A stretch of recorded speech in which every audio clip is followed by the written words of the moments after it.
Hello, crime enthusiasts, are you ready for another chilling investigation?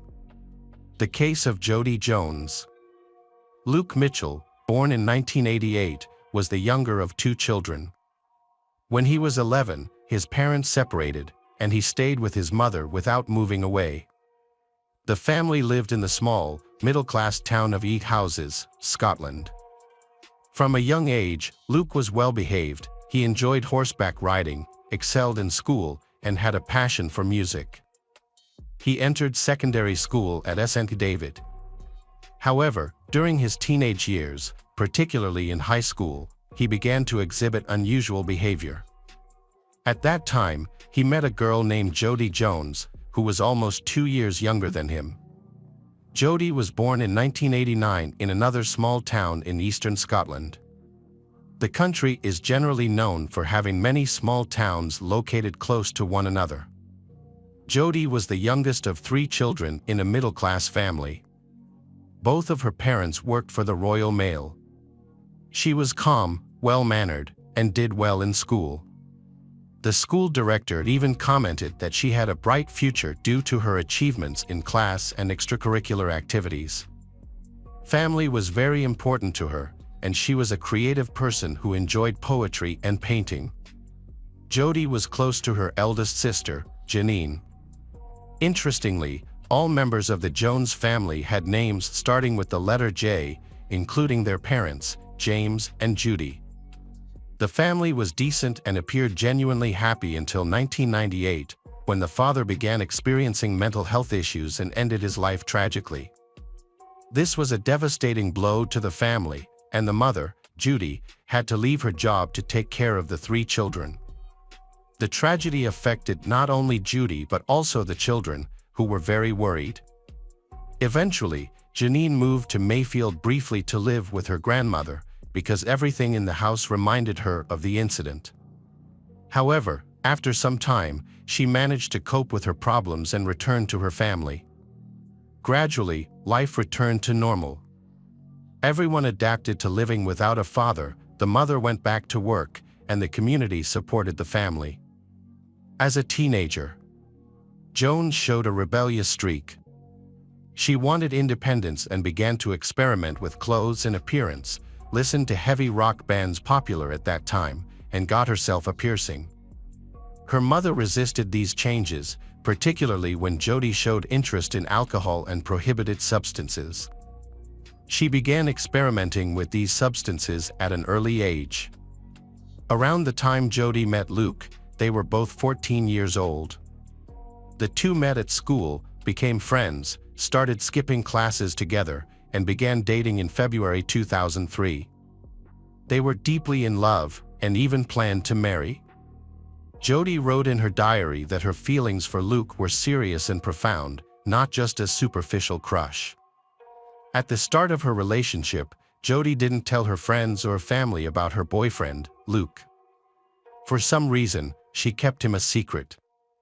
This hidden relationship went on for quite some time until she finally decided to share it. She confided in her older sister, Janine, revealing that she had a close relationship with Luke and felt very strong emotions for him. Janine understood the seriousness of the situation and informed their mother, Judy. Judy was of course shocked by the news, but was afraid of pushing her daughter away from her, so she decided to act very carefully. Judy wanted to meet Luke to understand him better, given Jodi's deep feelings, and asked Jodi to introduce them. In May 2003, Luke returned home with his girlfriend Jodi to meet her family and get to know them better. However, things didn't go as planned. Judy learned from Luke that Jodi was smoking and drinking with her friends, and Judy also discovered she had tried weed. This makes Judy worried about her daughter's increasingly close interactions and relationship with Luke. Even before the meeting, Judy had looked into Luke's background and learned about some of his unusual habits.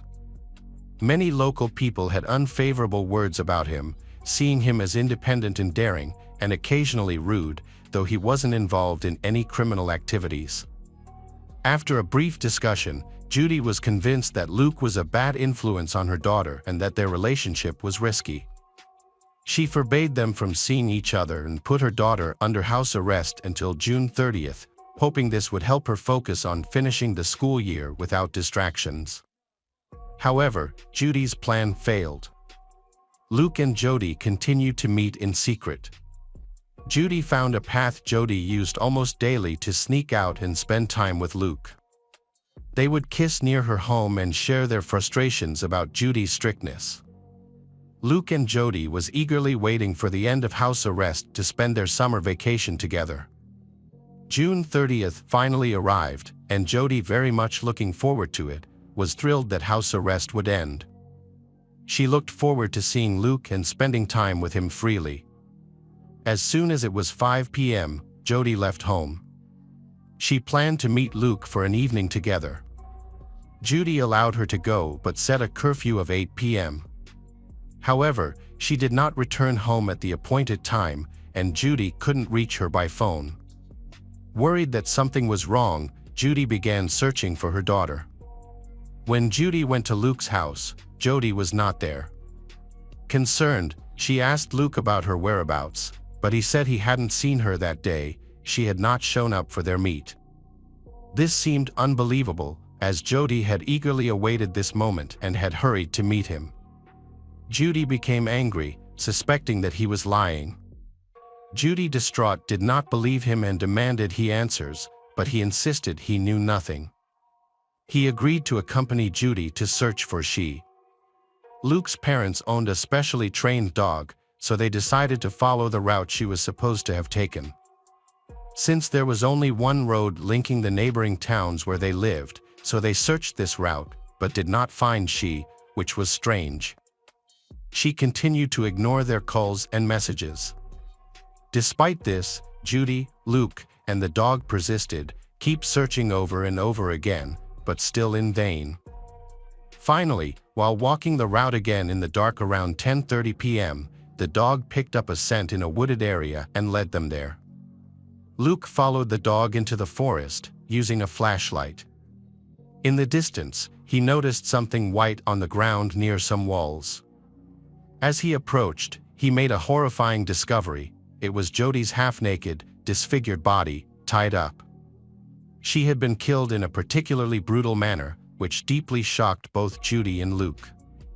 Jodi became hysterical, trying to aid her daughter, but it was too late. She showed no signs of life, and her body had already cooled. The mother couldn't accept that her daughter was gone. Luke comforted Jodi's and called emergency services. Soon after, the police also arrived at the scene, and they were extremely shocked by this discovery. It was a literal bloodbath. Such violence had never occurred in this previously quiet area. Who could commit such a cruel act against a girl? The injuries of Jodi resembled those of Elizabeth Short, who was murdered in 1947 in Los Angeles. The girl's body was not only cut in half, but her internal organs were removed.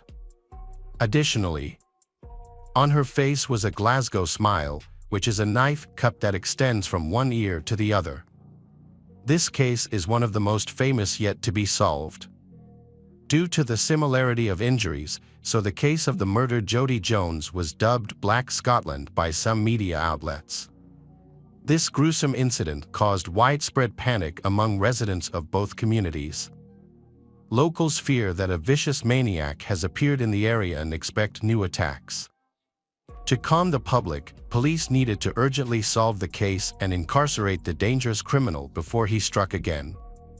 The specially trained dog amazed everyone by leading the search party straight to the body. The girl was found in a hidden spot, known only to her, under a tree, where her and a friend's initials were carved. Some witnesses believed this was not a coincidence but a clue. Jodi's body had numerous cuts and stab wounds, primarily on her chest, neck, and head. Her arms had many cuts, indicating she actively tried to defend herself. Her neck was so damaged she was nearly decapitated. She was also severely beaten, with her hair pulled out. The girl was raped, and she died from strangulation. Forensic experts investigated the crime scene and discovered a used condom, along with DNA samples from 3 men on Jodi's body. These samples were sent to the lab for analysis. Despite public concerns about a serial killer, the police believed the murder was personal and Jodi was not a random victim. Naturally, suspicion fell on her boyfriend, Luke, whom she was supposed to meet. Typically, those close to the victim are involved in such cases. It was believed that Luke might have been the last person to see her.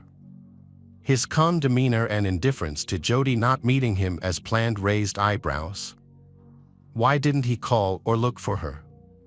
Perhaps because he already knew she was dead. Luke was considered suspicious by the police, so they decided to investigate him. Although he had no visible injuries, the numerous defensive wounds on Jodi suggested she must have left marks on him.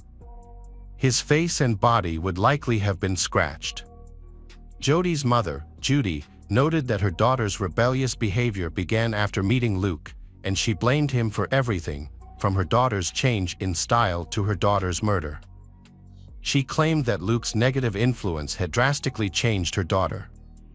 During that time, Jodi behaved so recklessly that she had to be put under house arrest. At school, in addition to her behavioral changes, she experimented with illegal substances. Jodi's mother, Judy, believed Luke was directly linked to these issues. Judy also argued that the dog didn't lead Luke to the body. She said he knew the location and led the dog straight to the crime scene. She opposed Luke so strongly that she asked him not to attend the funeral, partly to avoid media attention, as his presence at the service would have drawn interest from local newspapers. Rumors spread rapidly, and by the next day, the whole school knew what had happened. There were claims that Luke was involved in the brutal murder. Luke was known for being eccentric and called himself the town madman, but his oddities were never violent. Police suspect Luke is the one who killed Jodi, so they obtained a search warrant for his home to gather evidence and bring charges against him.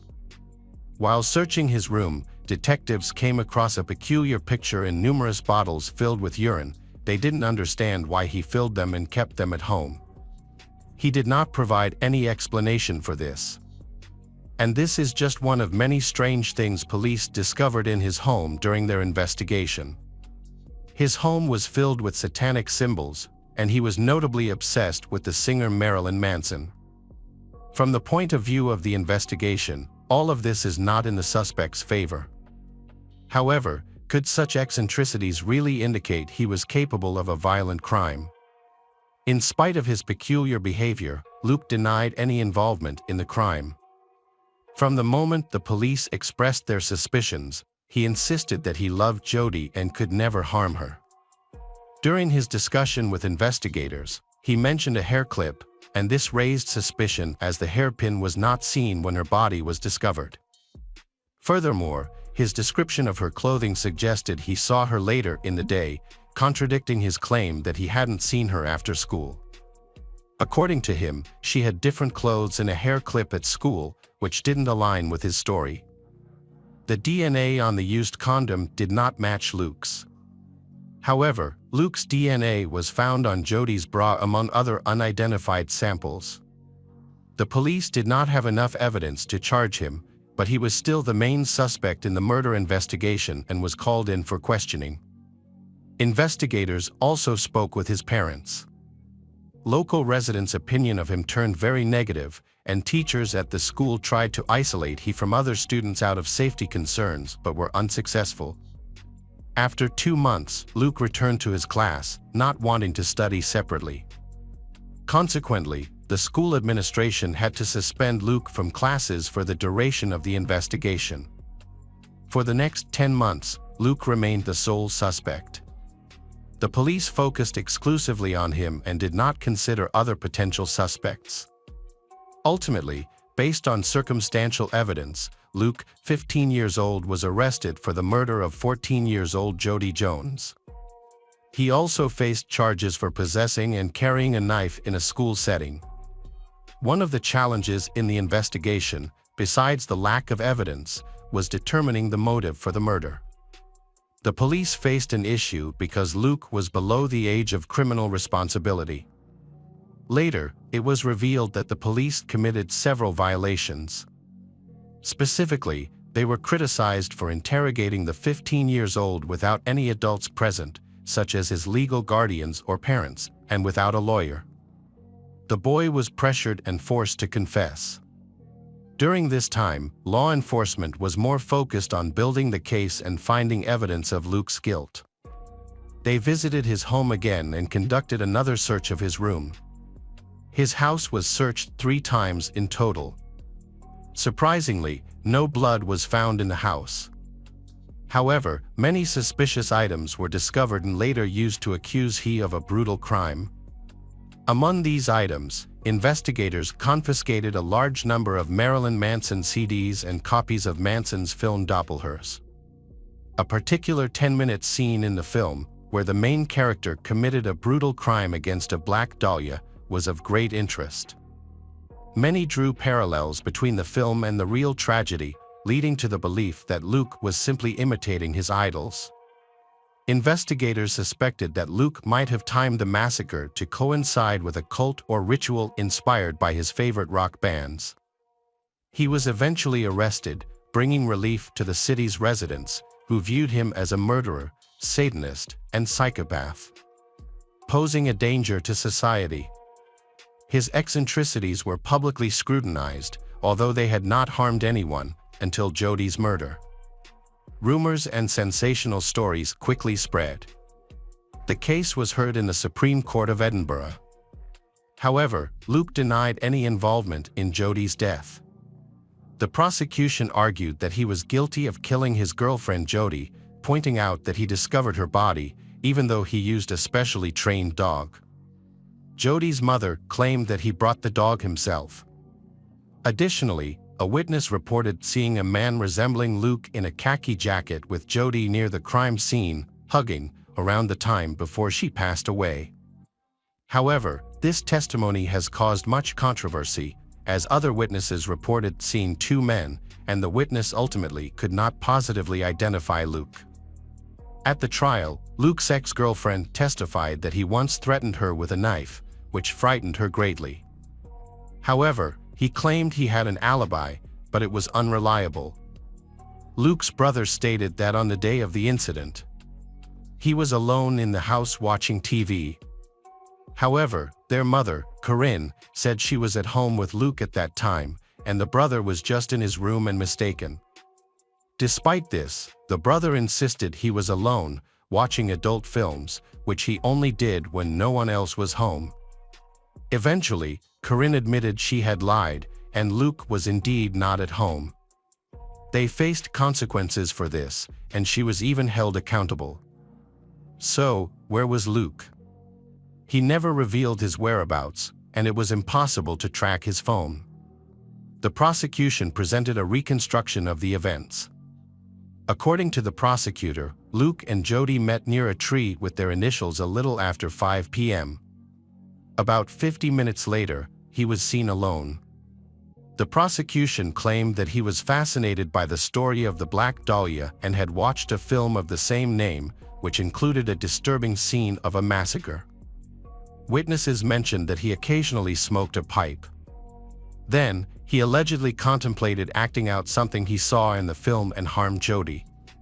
It was also revealed that he accused possessed a small case containing a knife, engraved with Jodi's initials and her birth and death years. The case also had a note stating that the best day of he was the one that never came, a quote from Kurt Cobain, who was his idol. While none of this directly proves a crime, but the prosecution interpreted these details as suspicious coincidences, all pointing to he. The prosecutor's office believed Jodi had been killed with a particular knife, but the knife vanished and couldn't be found for comparison. Luke couldn't explain its disappearance. Neighbors of Luke testified during the trial that on the evening of Jodi's death, Luke burned something in his backyard. The prosecution suspected that this was how he disposed of the clothes he wore during the crime. Witnesses mentioned that the fire had a strange odor. However, when police searched his house, they found nothing significant. They did confiscate a large steel barrel used for burning garbage. In total, 122 items were confiscated in connection to the case. Notably, a new khaki jacket which a witness had seen disappeared from Luke's house. The prosecutor suggested that he burned it to hide blood stains. The jacket, purchased by his mother shortly before the murder, was last seen on him that day and then mysteriously vanished, raising further suspicions. A witness, a friend of Luke, testified at the trial. He claimed to have had a strange conversation with Luke shortly before the murder. Luke allegedly said that the best way to kill someone was by cutting their throat and mentioned that Luke could imagine killing someone. That day, Luke was texting Jodi, with their last message exchange occurring between 1635 and 1654. After 1700 hours, Luke called the information service to ask for the exact time. This was puzzling because if he was at home, as claimed, he could have just checked his watch. The lawyers argued that there was no evidence against Luke. Besides Luke's DNA from 2 other men was found at the crime scene. But only one was identified. It belonged to a friend of Janine. The prosecution suggested that these traces were present because Jodi wore Janine's shirt. Luke's DNA was on her bras, and her DNA was on his pants, but since they were in an intimate relationship, the presence of their DNA on each other's clothes was considered irrelevant to the murder case. The defense contended that Luke was eccentric, a fact he didn't deny. Yes, he was a rude teenager interested in strange things, but none of these were direct indicators of guilt. The lawyers attempted to demonstrate that he couldn't have committed the crime against his girlfriend. The numerous stab wounds to the throat nearly detached her head from her body. Forensic experts counted about 20 wounds in the neck area alone, while Jodi fought back desperately.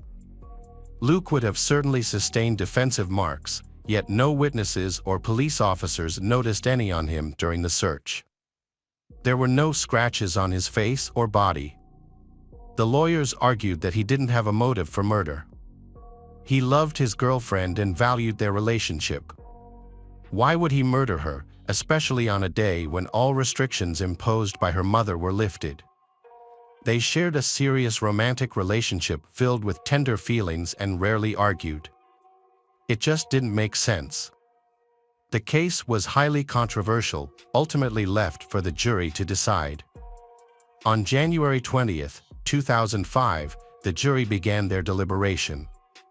After about 5 hours, they concluded that Luke was guilty of first-degree murder. On February 11th, the verdict stated that the 16-year-old would face at least 20 years in prison before eligibility for parole.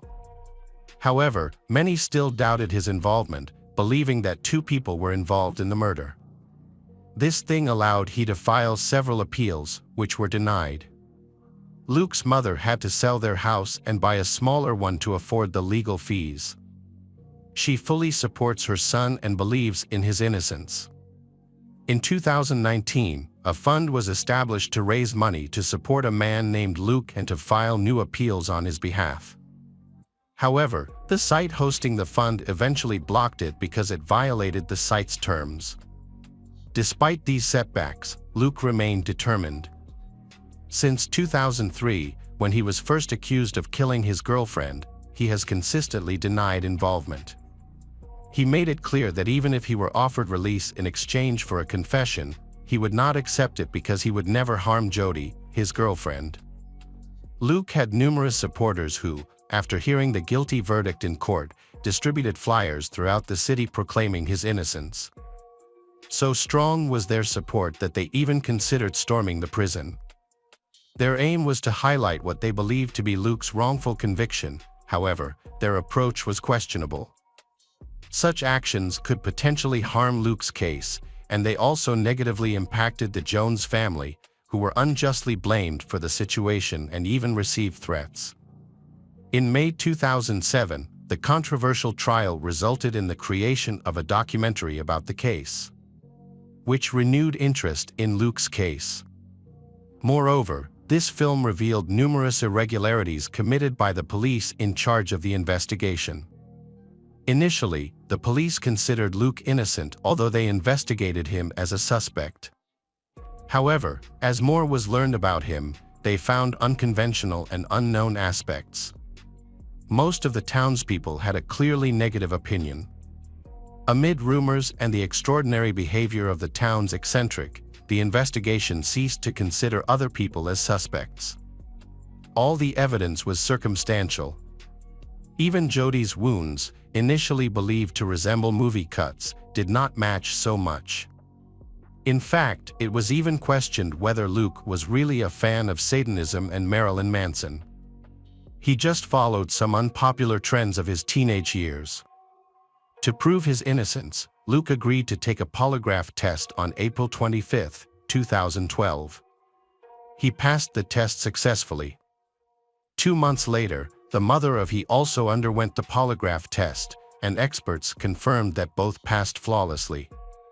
The documentary explored a theory that the murder might have been committed by a student who had written an essay about the murder of a girl in the woods a few weeks before Jodi's death. A friend of this student saw him shortly after the crime and noticed scratches on his face. Luke's family believes the investigation overlooked a crucial piece of evidence: condoms containing unknown male DNA. No DNA from Luke was found.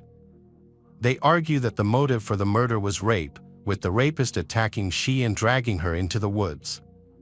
They feel the investigation should focus more on this angle. Additionally, they claimed that when Jodi's mother came to Luke's house, he had not yet showered, yet there was no blood on him. They argue that if he were the killer, he would have showered and changed clothes immediately to wash off any blood. Years ago, the crime scene was vandalized with red graffiti referencing Jodi's murder. The message included a different name, suggesting that another person might be the murderer. This graffiti is believed to have been painted by Luke's supporters to assert his innocence. Luke's family hired 2 private detectives who identified several suspects, with Mark Kane among them. Mark was a local drug addict who died suddenly in May 2018 at age 38. Witnesses saw him at the crime scene on the day of the murder, with a scratched face and known to carry a knife.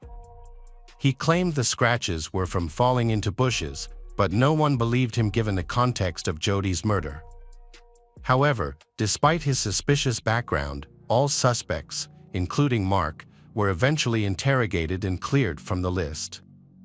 The family of Jodi is certain that the person who killed their daughter is Luke, the one currently in prison. They have no doubt about his guilt. Meanwhile, Luke's family continues their pursuit of justice. Almost 2 decades have passed since his imprisonment, and his legal team has accused investigators of multiple violations, notably the absence of forensic analysis on several DNA samples from Jodi, particularly those related to allegations of rape. This significant oversight has cast doubt on the conviction.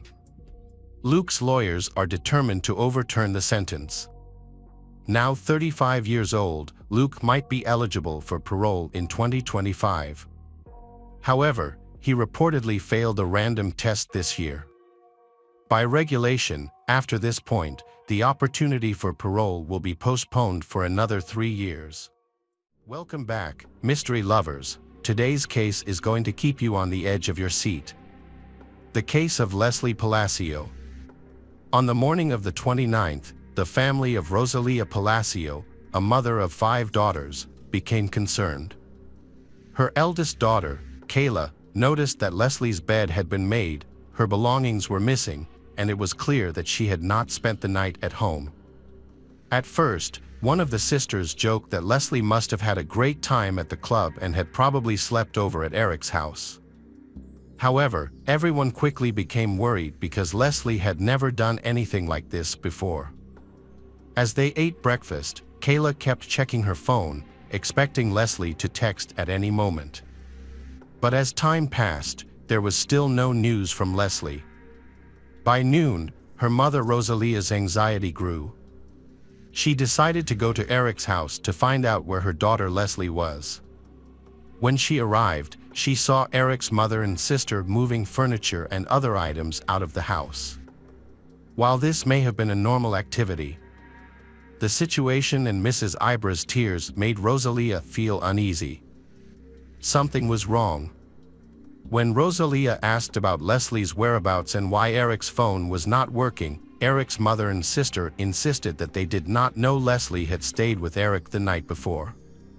Rosalia pressed them, asking if Leslie had stayed over, as her daughter had sent a text message saying she was going to Eric's house. When Eric's family denied this, Leslie's family began to realize that something was really wrong. Leslie's sister began searching for her by calling local hospitals and looking up accident reports from the past 24 hours online. However, she could not find any information about Leslie. The sister also tried to contact Eric, but his phone seemed to be turned off or had run out of battery, as it went straight to voicemail without ringing. Left with no other choice, Rosalia's mother decided to contact the police. On August 30th, the police officially listed Leslie as a missing person, marking the beginning of a long and intense battle for justice. Leslie Palacio was born on May 5, 1998, in Las Vegas, Nevada, USA. She lived a short but full life, filled with love and care for her family. Leslie was known to be friendly and outgoing, bringing joy to those around her. She appreciated everyone she met and was appreciated in return. Leslie aspired to pursue a career in medicine. After graduating from high school, she enrolled in Las Vegas College of Medicine in 2020 to become a phlebotomist. She worked part-time as a lab technician, combining theoretical knowledge with practical skills. As a student, Leslie showed exceptional talent. Her academic performance was impressive and she grasped new concepts easily, always striving to expand her knowledge. This motivation prompted her to take up a part-time job as a lab assistant. Her colleagues consider her not only a reliable and professional lab technician, but also a kind and compassionate person. Leslie's responsibilities include conducting a variety of analyses and tests, but for her, this job is more than just a job requirement. She sees her purpose as making the testing process as comfortable as possible for her patients. Her caring and patient nature creates an atmosphere of trust that puts even the most anxious patients at ease. Leslie's enthusiasm and energy are evident in everything she does. By all accounts, she had the potential to become a sought-after expert in the field of medical laboratory diagnostics. However, one big turning point changed everything. Leslie has been caring for others since she was a child. The second of 5 daughters, she often took on the role of mother when her mother, Rosalia Palacio, was exhausted from cleaning hotels. One evening, after Rosalia had cleaned more than 15 hotel rooms, Leslie gently told her to rest while she prepared dinner. Leslie found cooking enjoyable and took it upon herself to make sure her family was well fed. She continued to prioritize her family's health, even when she was away. She would call home to check in to see if everyone had eaten, showing that family was her top priority. Her energy and ideas inspired her sisters, and she easily became a role model for them. During the pandemic, Leslie found a way to stay active by hosting workouts in her backyard. She taught her mother various exercises and danced daily with her sister in front of the mirror to music. Leslie's creativity also extended to experimenting with hair color and image, which inspired a business plan with her sister to open a fashion boutique. Together, they designed and sewed dresses at home in their own unique styles. When the pandemic forced Rosalia out of work, Leslie suggested that her mother start a small cleaning company and offered to help with the cleaning in her spare time. "We'll be fine, Mom, you'll see," Leslie reassured Rosalia. The family brainstormed a name for the company, settling on Palacio Cleaning Services. The family business had landed its first contract, but everything changed on August 29, 2020. Leslie had just finished her lab assistant program and the company received a large order. Feeling relieved, she decided to take a break and enjoy a night of dancing and fun. This was especially welcome as Las Vegas slowly began to return to normal after the pandemic restrictions were lifted. Leslie's friends didn't want to hang out with her, even though things were slowly returning to normal after a period of fear and anxiety due to the pandemic. People still felt uncomfortable being in crowded, enclosed spaces. Leslie didn't give up and posted on Instagram about wanting to go out for the evening. She was surprised to see Eric wrangle Ibra texting her. Their parents had attended the same church for 14 years, so Leslie and Eric had known each other since they were kids, but had never really interacted. Leslie knew about Eric's interests, and although he would text her and show interest, she only responded out of politeness. However, on this special day, Leslie made an exception to her usual routine and accepted Eric's invitation to spend time together. She wanted to add a little excitement to her usual life with a fun night out. After a long day of anticipation and no friends to join her, Leslie decided that sharing a fun night out with Eric was better than staying home. She wanted to have an exciting adventure, but had no idea that a series of terrible events were waiting for her. Although she tried to reassure herself that there was no reason to worry. Anyway, Leslie agreed with her sister that she would send her sister regular messages, telling her exactly where she was. She also told Kayla in great detail where she was going, with whom, and where she could go. After a while, the sister received a strange text message. "Can you believe Eric is completely sober tonight? We're at a party, but it looks like I'm going to have to party alone." The sisters then exchanged joking text messages about other topics. Eric and Leslie's first destination was the Longhorn Hotel Casino. Surveillance footage later reviewed by police showed the couple arriving in Eric's white Ford F-250 at 12:31 a.m. on August 29th. They entered the casino and left shortly thereafter at 1:56 a.m. Leslie continued to communicate with her sister, updating her on their activities. At 4:40 a.m., Leslie sent her sister another strange text message. "I need to talk to you about something bad." Kayla asked what happened and, according to her, a text box popped up as if Leslie had started to reply, but there was no reply. That text message was Leslie's last. On the morning of the 29th, Leslie still had not returned home. As time passed, the Leslie's worries grew. Their initial certainty that Leslie had spent the night at Eric's house was replaced by confusion. The family decided to go to Eric's house, where they discovered a puzzling scene. Mrs. Ibra and her daughter were moving things out, pretending that they had just learned that Leslie and Eric had spent the night together. The Leslies arrived just in time. If they had arrived a few hours later, the investigation would have been significantly delayed due to the Ibra's suspicious actions. The police discovered blood stains in the house and a messy bedroom, suggesting that Eric's mother and sister had spent the day packing things, including furniture, instead of cleaning up evidence of the crime. This suggests that the family was planning a long-term escape, possibly to reunite with Eric and his father, Jose, in Mexico, where they had fled to avoid justice. However, when she met Leslie's family, Mrs. Ibra may have realized that their opportunity to leave had passed, leaving behind incriminating evidence. In a state of panic, Eric's mother and sister began to deny any knowledge of Leslie and Eric's evening together. It was this suspicious behavior that raised concerns that something terrible had happened. Fortunately, the Las Vegas Police Department acted immediately and sent out a payment investigation with the aim of tracking Leslie's movements since the previous night. However, it took some time to get the data. Leslie's family couldn't wait any longer, so they launched a campaign to spread information about Leslie's disappearance.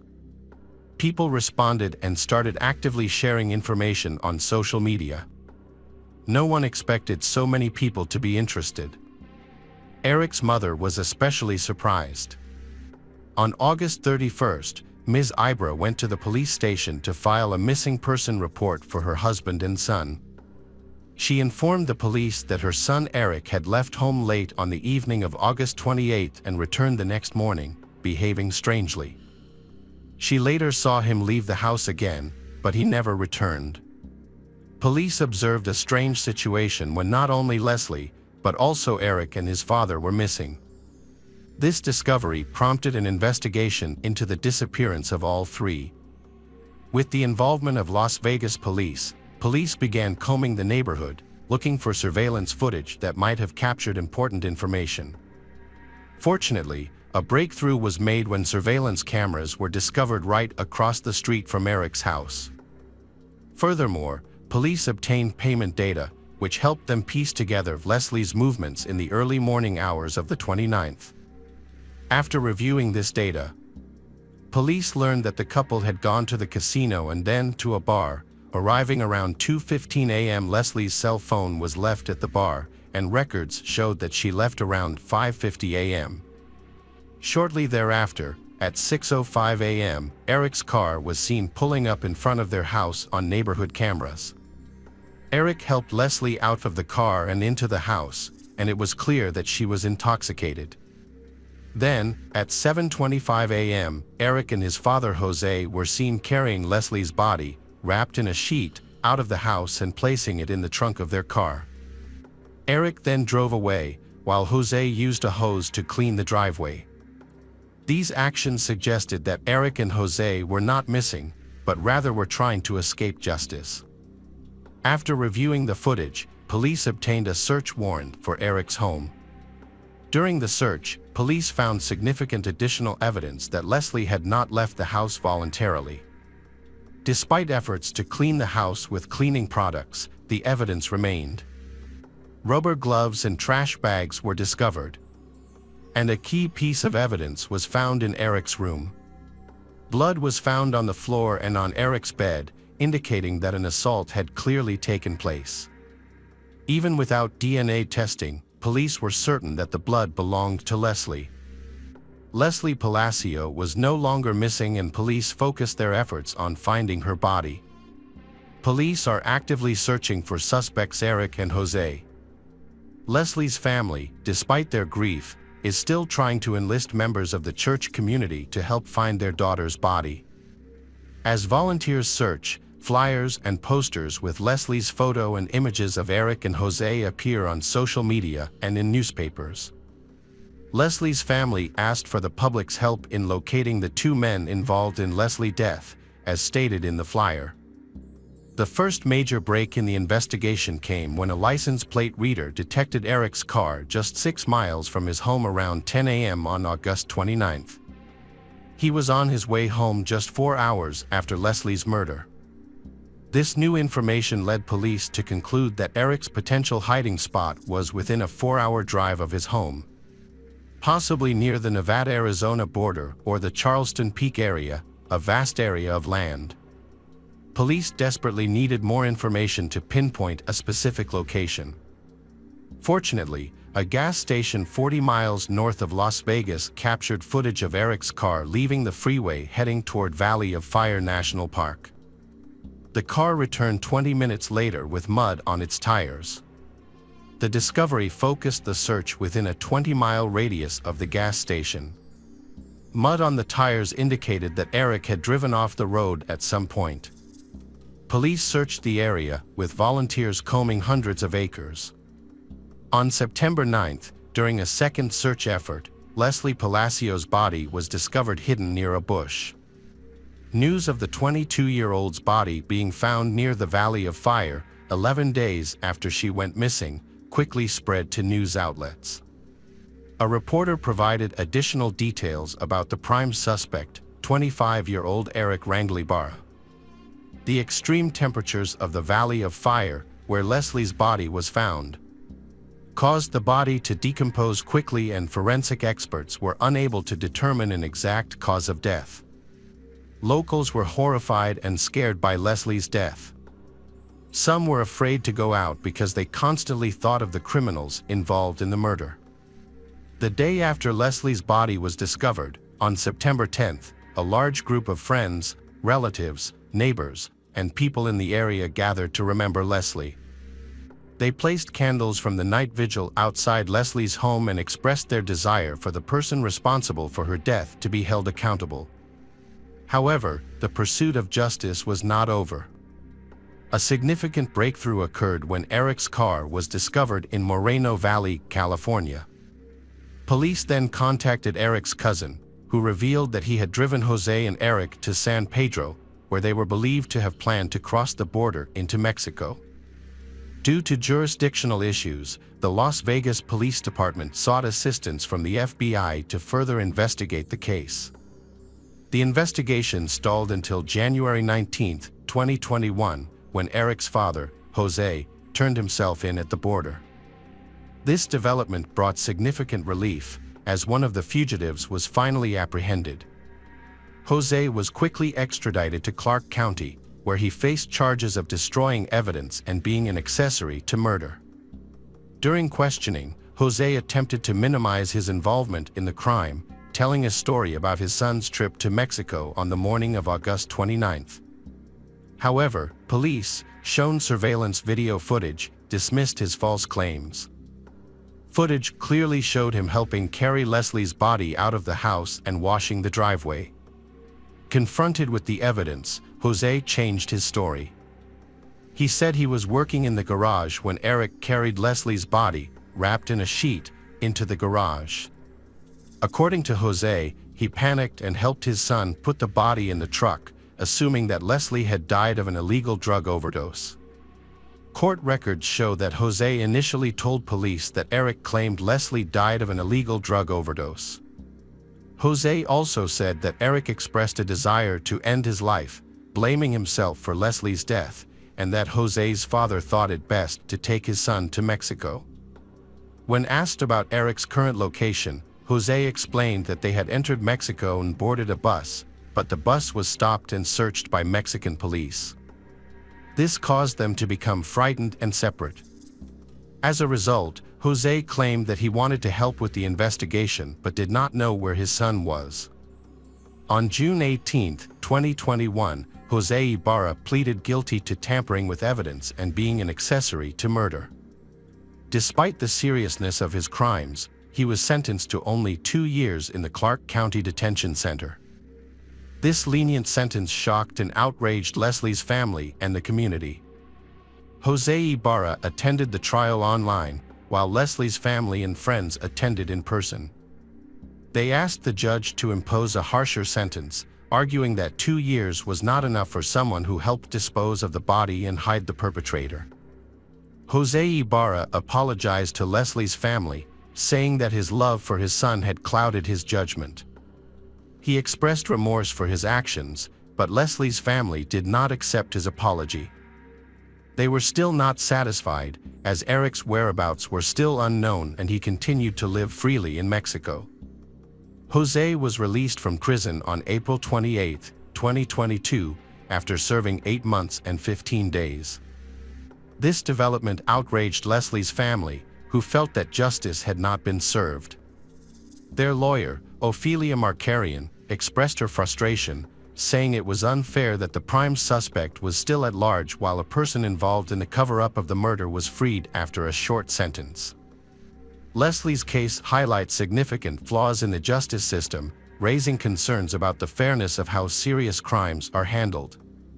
The Leslie family is committed to fighting to change Nevada law to ensure that those involved in the murder face prison terms longer than the current 2 years. They are determined to find the perpetrators, prosecute them and punish them appropriately in the United States. Ophelia Markarian is using media interviews to reach out to anyone with information about Eric's whereabouts in Mexico, calling for justice for the Leslie family, even if it is only a small part. Hello, crime enthusiasts, are you ready for another chilling investigation? The case of Alex Murdaugh. Richard Alexander Alex Murdaugh, born May 27, 1968, is a member of a prominent and well-connected South Carolina legal family. The Murdaugh family has dominated the region's legal system for more than 100 years, with 3 consecutive generations serving as district attorneys of the 14th Judicial District from 1920 to 2006. However, that dynasty has come to an abrupt end for Alex. The Murdaugh family has been building the foundation for their success for decades. Specifically, when Alex's great-grandfather, Randolph Murdaugh Sr., founded the law firm Peters, Murdaugh, Parker, Elaf, and Dietrich, PMPD, they became an influential family in the area. Their strong presence led to the Hampton area being referred to as Murdaugh County. Alex sought to follow in his family's footsteps and pursued a law degree at the University of North Carolina. While in college, he met and married High's wife, Margaret Maggie Brandstetter, in 1993. They began seeing each other in 1991 and were married on August 14, 1993, at the Second Presbyterian Church in South Carolina. Alex, a personal injury attorney who works at the family firm PMPD, seeks to continue the family legacy. Unlike previous generations of Murdaughs, however, Alex abused the power and influence of the family business to cover up financial crimes, theft, and even suspected murder. His nefarious dealings lasted for more than a decade until his youngest son, Paul, died in a boating accident. Paul's boating accident was the latest in a string of suspicious deaths linked to the Murdaugh family. Many believe that these deaths were not actual accidents but part of a larger cover-up. Given the history and resources of the Murdaugh family, this theory seems plausible, especially considering how they handled Mallory Beach's death. Paul Murdaugh sailed his family boat to a party on Pucas Island on February 23, 2019. Having just graduated from high school, Paul and his girlfriend Morgan Dowdy, along with Anthony Cook and Mallory Beach, wanted to have a party and a night of unsupervised fun. They planned to start the night with a house party and oyster roast on the island. However, parties can't start without alcohol, so Paul bought some beer and hard liquor using his brother's ID. They left the Murdaugh River house at 7 p.m. By midnight, they were ready to continue their fun, so Paul decided to steer the boat to downtown Beaufort. There, he and Connor, a teenager, also joined the boat party, had 2 rounds of drinks around 1 a.m. On the way back to the boat, Paul and Connor were caught on a surveillance camera. At this point, Paul had been drinking heavily, and according to other passengers, he began to act strangely around 1:15 a.m. As they sailed, the situation became more complicated. The group started to disagree with Paul as he steered the boat in a disoriented manner and acted as if he were drunk. Mallory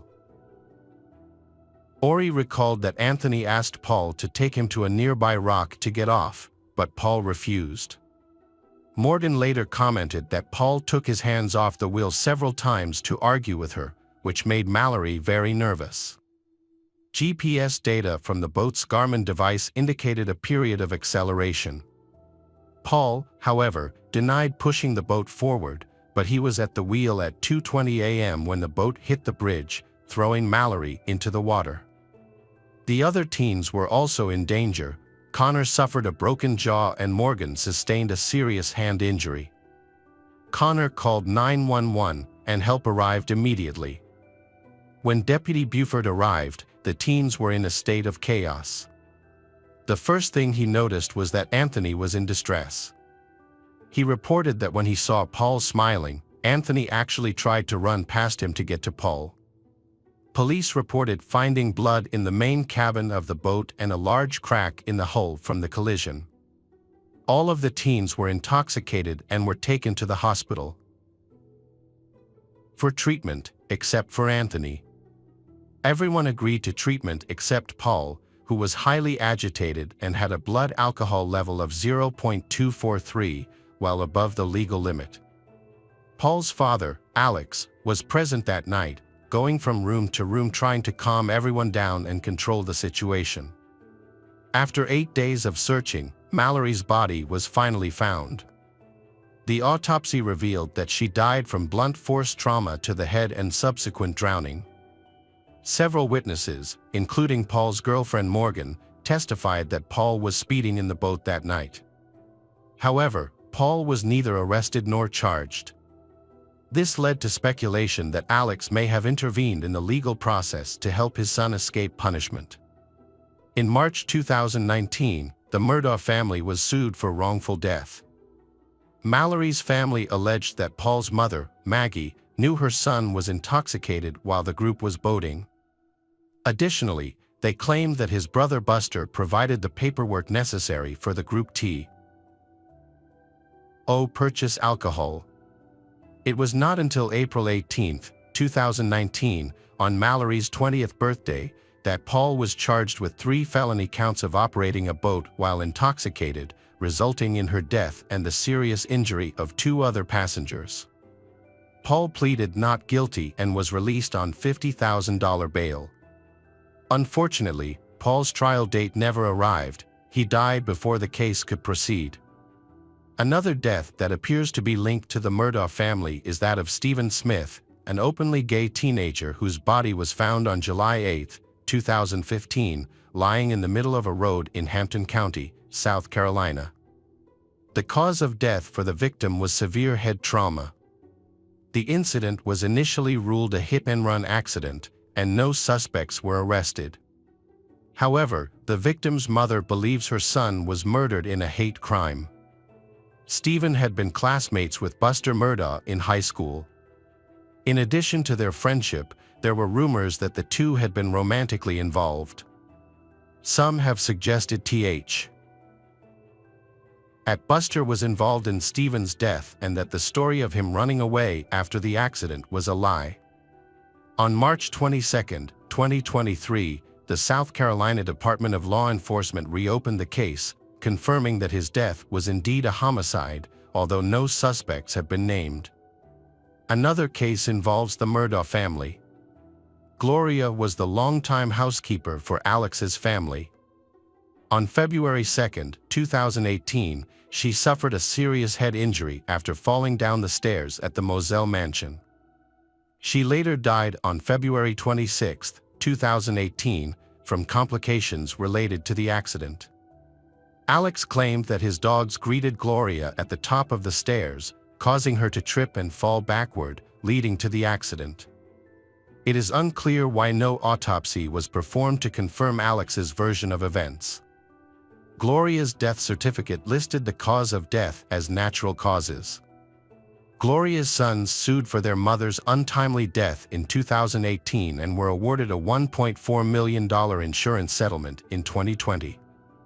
However, the money and reached them. Alex allegedly plotted to collect the insurance money, approached Gloria's sons, and encouraged them to sue him, even introducing them to an attorney named Corey Fleming. Corey Fleming was a longtime friend and associate of one of Alex's sons. They conspired to defraud and steal the Gloria family's insurance money. They wired the insurance money into Alex's bank account without notifying the Gloria family that they had received the money. Gloria's sons then filed a new civil lawsuit on September 15, 2021, against Alex.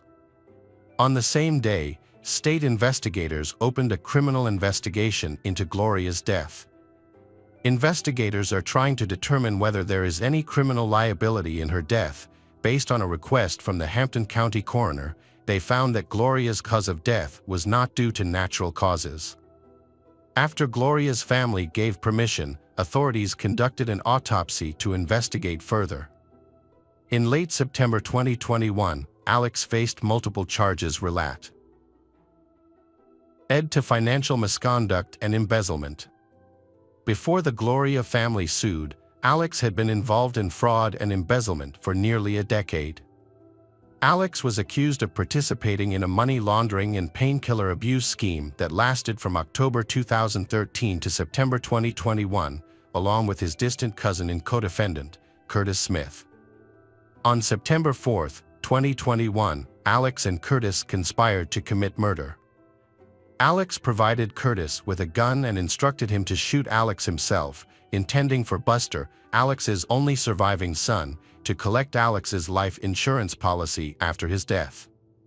Curtis went to the location Alex had prepared, where Alex pretended that his tire was flat, and Curtis shot him as instructed. However, the bullet only caused minor injuries to Alex, who called 911 himself. When local law enforcement inspected the scene, they recognized signs of foul play but were unable to prove it. A few days later, Alex admitted that he had conspired with Curtis and staged the shooting. His lawyer informed him that he was mentally unstable and that malicious elements were taking advantage of the situation. They claimed that Alex wanted to commit suicide so that Buster could collect a $10 million life insurance policy. Alex turned himself in when he learned a warrant had been issued for his arrest and was charged with fraud and conspiracy to commit insurance fraud. He filed a police report just 2 days after the incident. Alex announced that he would resign from his family law firm and enter rehab for treatment. After his release, he was quoted as saying that he had made many decisions that he regretted. In September 2021, the South Carolina Supreme Court indefinitely suspended Alex's law license. Further investigation into Alex's life revealed that he had committed several financial crimes, including tax evasion, embezzlement, and misappropriation of funds from clients and the law firm where he worked. Alex was released from rehab on October 14, 2021, and was later arrested. He was charged with 2 felony counts of fraud. The arrest was based on an investigation into the misappropriation of investment funds related to the unnatural death of Gloria. This time, Alex was denied bail. This was just the beginning of Alex's legal troubles. On November 18, 2021, he was indicted on 27 counts of financial fraud, including allegedly stealing money from clients, other lawyers, and the family of his deceased housekeeper. On December 9, 2021, an additional 21 charges were filed against Alex, bringing the total to 48. The charges include 1 count of counterfeiting, 4 counts of money laundering, 7 counts of computer crime, and 9 counts of breach of trust with intent to commit fraud, among others. It is estimated that Alex stole more than $6.2 million from his victims. The investigation into Alex's business dealings has been ongoing, with new charges being filed against him. By June 2022, the total number of charges against him had reached 81. On July 13, 2022, when Alex was officially disbarred, he faced a total of 84 criminal charges and 11 lawsuits. Mallory Beach's mother, whose daughter was a 19-year-old victim, was one of several people who filed lawsuits related to the estate of Margaret and Paul Murdaugh. The prominent attorney's alleged financial misconduct has raised questions about his character and conduct.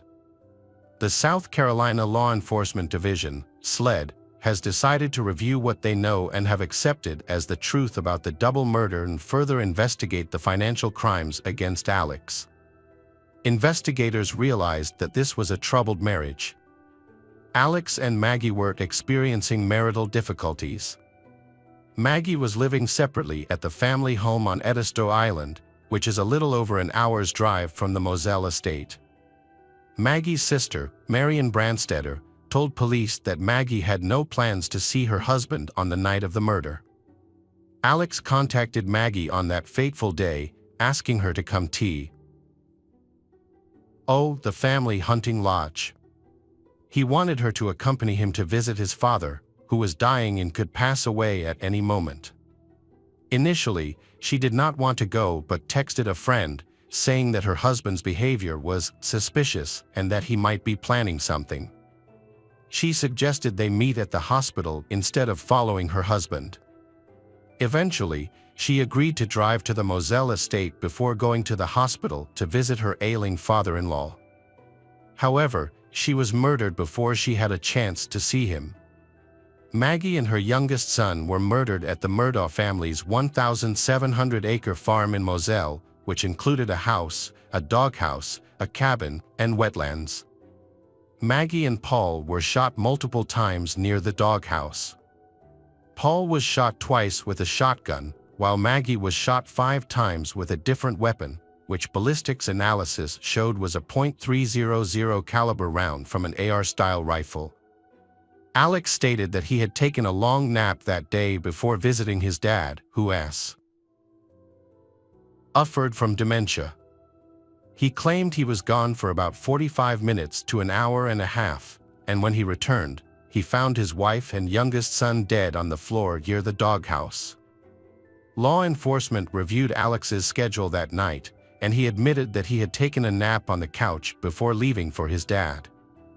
In this case, police investigated the motive behind prominent attorney Alex's murder of his family. Investigators found a key clue. Weeks before the killings, a grand jury subpoenaed Alex's finances for an probe related to his son Paul's 2019 fatal boating accident. This may have been the primary motive. Alex is worried that all his financial wrongdoing will be exposed following a hearing scheduled for June 10, 2021. Furthermore, his law firm has uncovered his misuse of company funds. Gene Singer, the company's chief financial officer at the time, confronted Alex about the missing money on June 7, 2021, the day of the murder. State authorities say the financial pressure used Alex to panic and fear that his world was falling apart. Once a prominent lawyer in South Carolina, Alex devised a bold plan to hide his financial crimes. However, these acts are gradually becoming public and drawing sympathy away from him. On July 14, 2022, 13 months after the shooting that killed his wife and son, Alex was charged with their murders. His trial commenced with charges of murder and possession of a weapon during the commission of a violent crime. The prosecution claimed that Alex used both a handgun and an AR rifle to shoot and kill his wife and son at close range. The murder weapons were never found.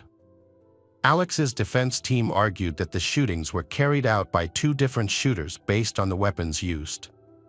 An expert witness for the defense stated that the height of the shooters could have ranged between 5 feet 2 inches and 5 feet 4 inches, while Alex stands at 6 feet 4 inches tall, which disqualified him as a suspect. Prosecutors pointed to the gunshot evidence as indicating Alex's involvement. However, the expert witness, when questioned, acknowledged that other factors besides height could have influenced the trajectory of the bullets. The ballistics investigation determined that Maggie was shot with .300 blackout rounds from an AR-style rifle. Investigators found a box of these bullets on the Murdaugh family property. The state's attorney argued that Alex killed his wife and son to gain sympathy and avoid responsibility for his financial crimes. However, Alex's attorney disputed this theory, claiming that there was no reason for Alex to divert the financial investigation away from himself and instead put himself at the center of a murder investigation. During the trial, evidence emerged suggesting that Alex was not the one who directly committed the murders that the South Carolina Department of Law Enforcement, SLED, was investigating. Alex's attorney, Dick Harputlian, argued that he had an alibi for the night of the murders and had an motive to kill Maggie and their youngest son, Paul. He portrayed Alex and Maggie's marriage as one of everlasting love. However, prosecutors presented two videos of Alex from the night of the murders, taken hours apart. One was from Paul's Snapchat, and the other was from a law enforcement officer's body camera at the scene of the crime. The Snapchat footage was taken about an hour before the murders. When compared to what Alex was wearing after the incident, there was a clear discrepancy in clothing. In the Snapchat video, Alex was dressed in a blue shirt, which was different from the one he wore that was captured on the police body camera. Investigators concluded that they did not find the blue shirt they were looking for. Prosecutors believe Alex attempted to influence a key witness's testimony by asking if she remembered the shirt he was wearing the night of the incident. Alex's cell phone records showed that he was only at his mother's house for about 15 to 20 minutes. Alex's Her's caretaker also confirmed this, claiming that he only stayed for about 15 to 20 minutes before leaving. However, Alex claimed that he stayed for at least 45 minutes, and possibly as long as an hour and a half. When asked how long he stayed with his mother, Alex responded, "About 15 to 20 minutes. 20 minutes at most." The most important piece of evidence was found on Paul's phone, which was recovered at the scene. It included a video that Paul had recorded at 8:44 p.m., just minutes before investigators believe the murder occurred. The video was recorded in a dog kennel and featured the audio of 3 separate voices. Family and friends identified the voices as those of Paul, Maggie, and Alex. This placed Alex in the vicinity of the murders, although he claimed he was never in the doghouse that night. During the 5th week of the trial, Alex took the stand and insisted that he never intended to harm his wife and son. He admitted that he had lied about his alibi, claiming that his was because he was addicted to opiates and prone to paranoia at the time. Prosecutors argued that after Alex killed his wife and son, he used his wife's phone to make several calls and send text messages to construct his alibi. Cell phone records also showed that Alex and his wife's phones locked within seconds of each other, which was presented to the jury as additional evidence. Based on data from Alex's cell phone, prosecutors noted that he engaged in a number of unusual activities during the timeframe of the murders. They claimed he attempted to conceal or destroy evidence that could link him to the case. However, Alex's attorneys countered this claim by pointing out that Alex's phone activity did not align with his wife's actions, arguing that it was impossible to conclude that he took his wife's phone after the shooting. Ultimately, the video recorded at the dog kennel provided decisive evidence that influenced the case outcome. The jury returned its verdict after 3 hours of deliberation on March 2, 2023. They found Alex guilty on all counts and sentenced him to 2 consecutive life terms without the possibility of parole. In addition, the jury also convicted him of 2 counts of using a weapon in a violent crime, which resulted in an additional 5 years in prison. Alex pleaded guilty to 22 counts of financial crimes as part of a deal but maintained his innocence regarding the murders of his wife and son. On March 9, 2023, he filed an appeal of his double murder conviction. During the trial, Alex's attorney filed a motion for a new trial after discovering evidence of jury tampering by Rebecca Hill, a Culleton County court clerk. Rebecca allegedly advised the jury not to believe Alex's testimony and the other evidence presented by the defense. She also allegedly pressured the jury to quickly return a guilty verdict and misrepresented key information to the judge. A hearing will be held for Alex's attorneys to present evidence and witnesses to support her claims. However, no judge has yet been selected to preside over the hearing. With Alex's appeal, more than 100 drug and financial crime charges, and multiple lawsuits pending, we can expect that more new information about Alex will be revealed in the future. Welcome back, mystery lovers. Today's case is going to keep you on the edge of your seat. The case of April Jones. April Jones was born on April 4, 2007. April is a cheerful child, but she also has her own problems. Born 7 weeks early, she had some early health issues, but with medical support, she grew into a typical young girl. However, April was diagnosed with cerebral palsy, a condition caused by a brain injury, often due to a lack of oxygen at or shortly after birth. Cerebral palsy affected her lower body. Although her condition was not very severe, it caused her pain and made basic muscle movements difficult. Despite having a mild condition, she required special care. On October 1, 2012, at around 7 o'clock in the evening, 5 years old, April was playing outside with her friend at the Bryn Aeg housing estate in West Wales. Usually, April's parents don't let her go out to play when it's dark like that, but because she had received an excellent report card the day before, they allowed her extra playtime. April was supposed to return home after playing outside with her friend for about 20 minutes, but after that she did not return home. Her parents had last seen her on a bike, so they went out to look for her. They found April's 7-year-old friend nearby, but April wasn't with her. The friend explained that April had gotten into a car.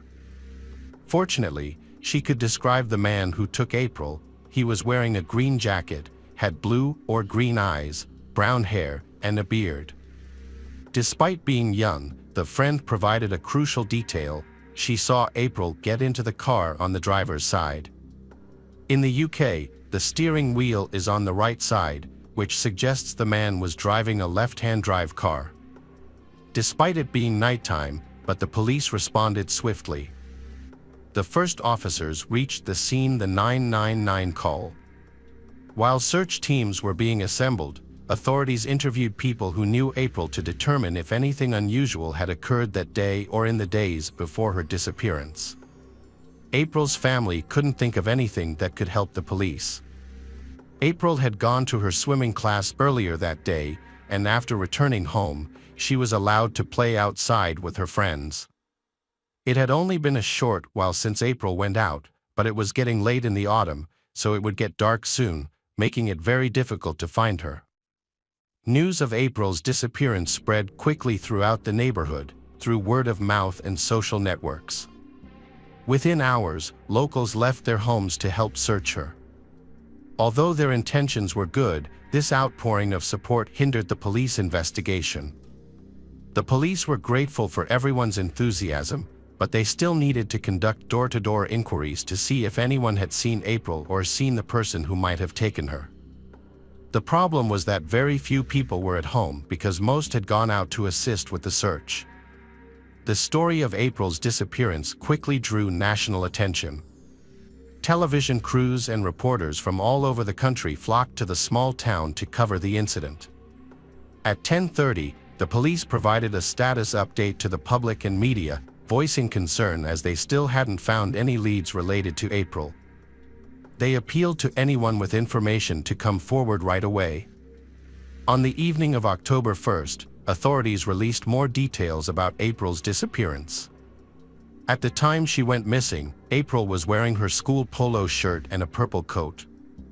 Over 100 people had joined the search to support the police.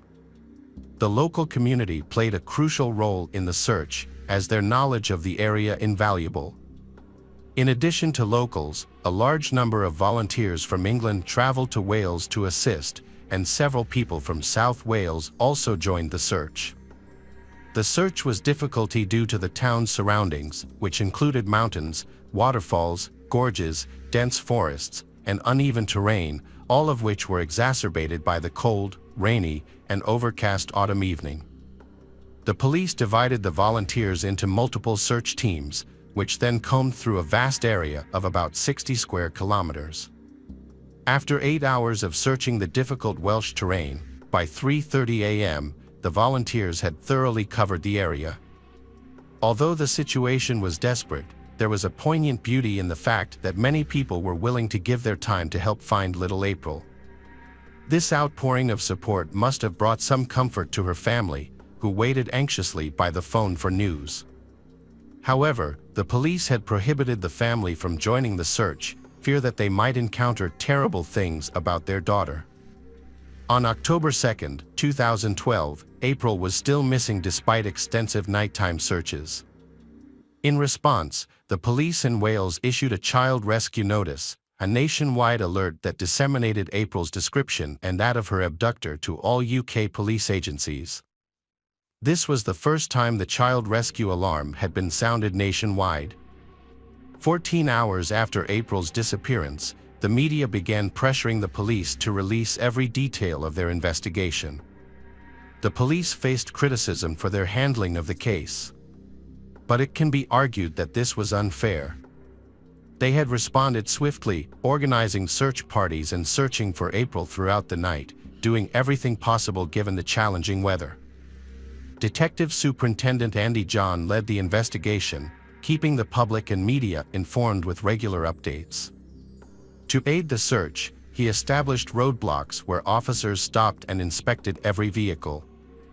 Posters with April's photo were also distributed, aiming to spark anyone's memory that might help locate her. People living nearby and those from farther away had been sending reports to the police. Many of these reports mentioned the same name, Mark Bridger. Several locals identified Mark as matching describe April's kidnapper. He was known as a Land Rover driver with blue eyes and short facial hair, and notably, his car had a left-hand drive. Witnesses reported seeing Mark or his car near where April went missing. They found the last known address of Mark and multiple attempts to contact him. However, both Mark and April were not present at the address. Mark has never encountered any legal problems before. However, some local residents reported that he had participated in the initial nighttime search for April. Due to the large number of volunteers, it was not possible to verify this information. The authorities shifted their focus to locating Mark. They deployed helicopters to scour the area from above while officers searched all locations on the ground. They discovered that Mark had recently moved into a cottage called Mount Pleasant. When police arrived, they found no one living there and there were no cars there. They entered the cottage and called out April's name, but there was no response. It was initially unclear whether Mark had been evading authorities. At 4:30, police announced that Mark had been captured. Before, a police aircraft spotted him walking his dog on a country road near April's family home. He appeared to have altered his appearance by shaving his head and beard. Police helicopters led patrol cars to Mark's location. When stopped by officers, he provided his name without attempting to hide his identity. The officer then inquired about April's whereabouts, to which he responded that it was an accident, claiming he had unintentionally crushed her with his car and was now unaware of her location. During the arrest, Mark became visibly emotional. The arresting officers informed him of his rights, stating, "You do not have to say anything, but anything you say may be used as evidence." Strangely enough, Mark was eager to talk, even though he didn't have to. The officers reminded him that he was free to speak or not. Mark told them he had been searching for April on foot day and night. His car, a left-hand drive Land Rover Discovery, was in the garage. He denied abducting her and said he tried to revive her but panicked. He only learned her name that morning from the news. He wished he could remember where he left her, saying she was lifeless on the seat.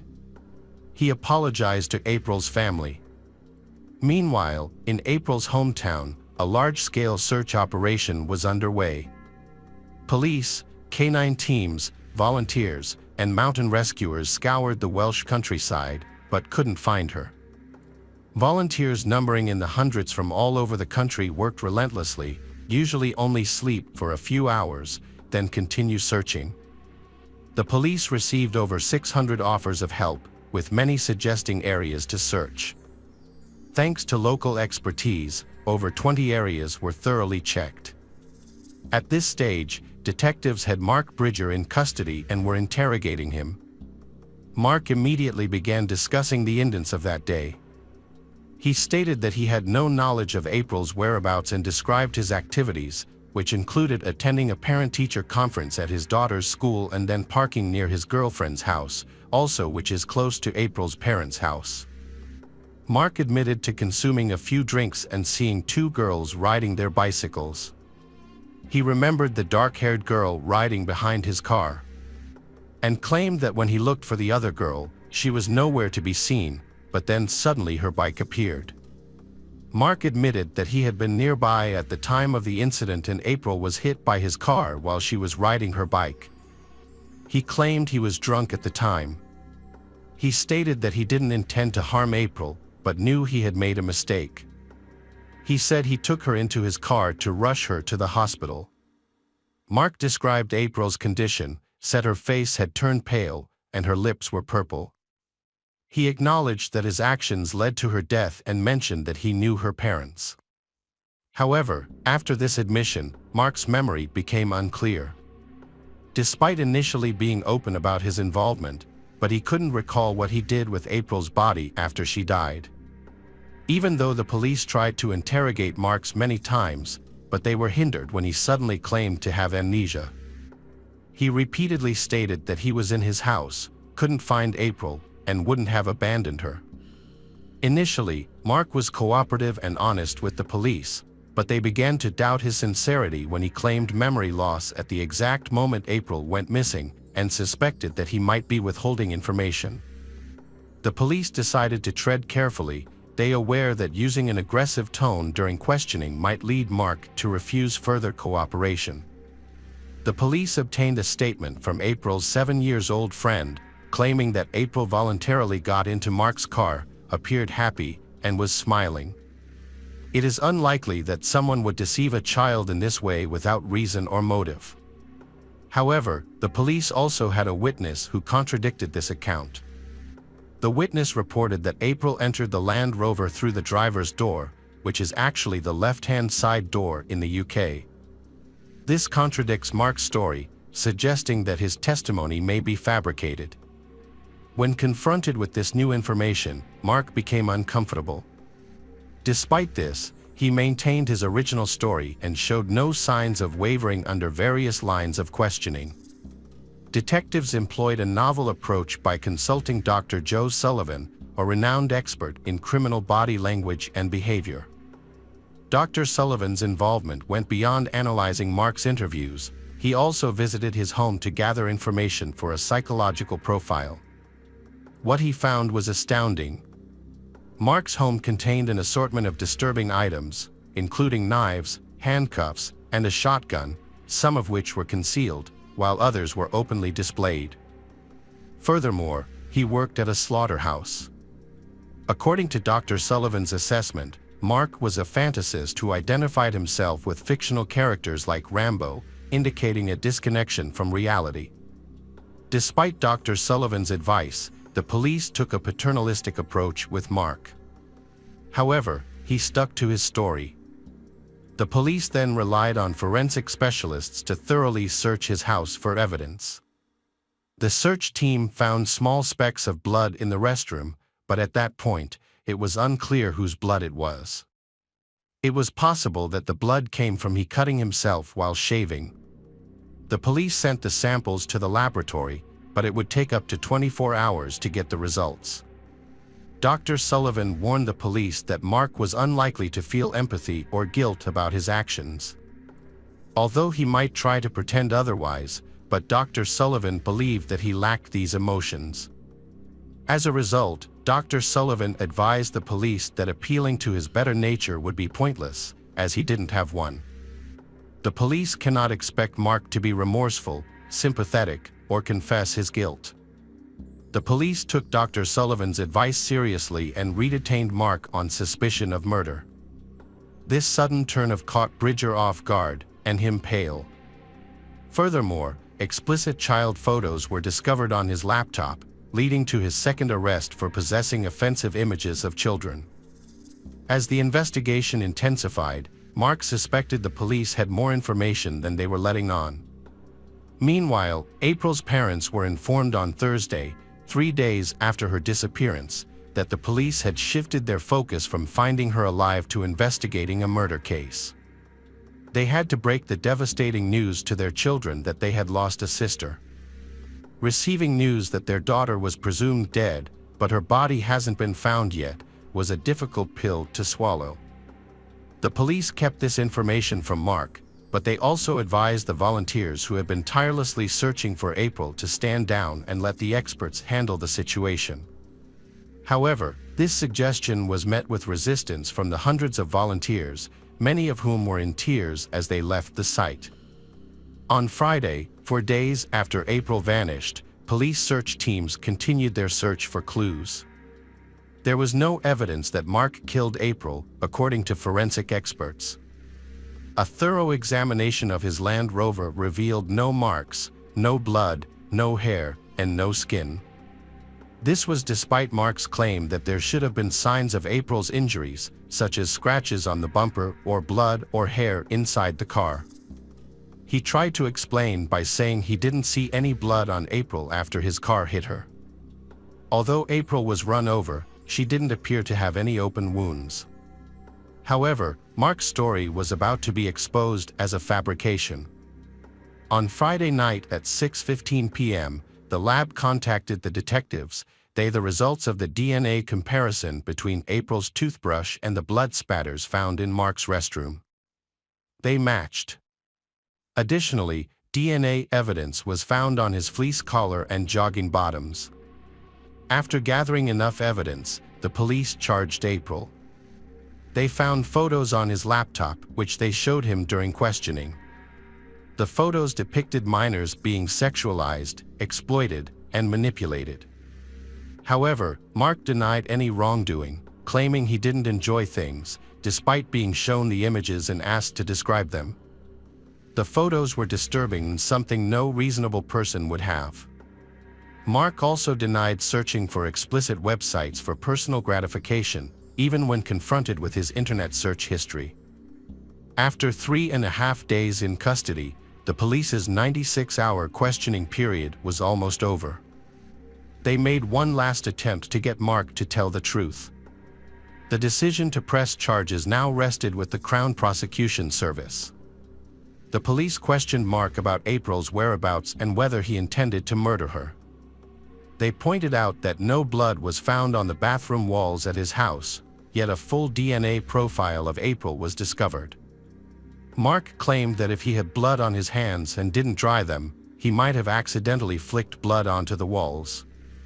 However, this contradicted his previous statement that he hadn't experienced any issues with blood for a week prior. Despite the inconsistencies, Mark stuck to his story, stating that some blood must have been present, even though he had previously claimed there was no blood on him or April, or in the car. Mark was subjected to intense police questioning regarding the images found on his laptop. The police were struggling to find ways to get him to reveal the truth. When asked if he was using the photographs for self-gratification, he denied it.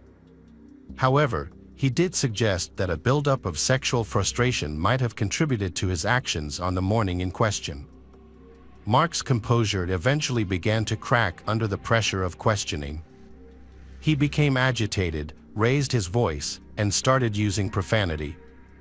It was clear that he took issue with being labeled a pedophile. After a lengthy and challenging process, the police were finally able to uncover Mark's true nature. They were convinced they had the right person and had already submitted the case to the Crown Prosecution Service, CPS. The CPS subsequently authorized the police to charge Mark with the abduction and murder of April Jones. When informed of the charges, Mark showed no emotion or remorse. As he arrived at court in a prison van, everyone threw objects and shouted obscenities at him. Over the next 2 weeks, forensic investigators found more and more blood traces from April at Mark's house. The fireplace also contained several broken bones, but they were so badly decomposed that it was impossible to confirm if they belonged to April. On May 30, 2013, a jury convicted 47-year-old Mark Bridger of kidnapping and murdering April Jones. Judge Mr. Justice Griffith Williams described Mark as a chronic liar and a pedophile who had long harbored fantasies about young girls. However, the judge believed that he was not specifically targeting April, but rather was pursuing a young girl in general. Unfortunately, April became the poor victim of Mark's actions. Mr. Justice Griffith Williams immediately sentenced Mark Bridger to life in prison, with the details of his sentence to remain undisclosed to the public. Mark claimed that April's death was a tragic accident, resulting from his car hitting her. However, his credibility had been lost long before his trial, in the eyes of both law enforcement and the judicial system. Given the overwhelming evidence against him, Mark was unable to escape justice.